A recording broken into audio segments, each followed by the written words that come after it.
Creating a box plot from a 5-number summary, there's a couple of things I want you to remember to always test before you jump straight in and try and draw the box plot straight from the 5-number summary. The two things I want you to test is whether the highest score and the lowest score are outliers or not. So the formula for the testing an outlier in the upper end of the data is Q3 plus 1.5 times the interquartile range. So using this data, the Q3 value is 35 plus 1.5 times the interquartile range. So for this data, the interquartile range is found by taking Q3 and subtracting Q1. So for our data, our Q3 is 35, our Q1 is 20, so our interquartile range is 15. So when we're using our interquartile range in the formula, we'd calculate 35 plus 1.5 times 15. And that gives us a value of 57.5.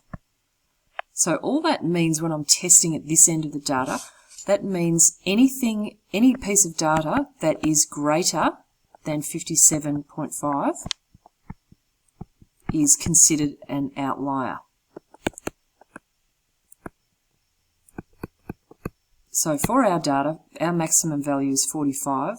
It is definitely not greater than 57.5. So for this data, we have no upper outlier. We want to test the other end of the data, the lower end of the data as well. And the formula for testing that end of the data is Q1 minus 1.5 times the interquartile range.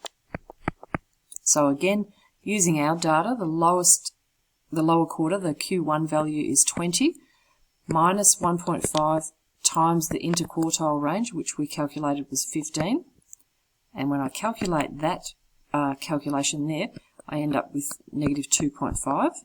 So what that tells me is that in this end of the data, any data that is less than negative 2.5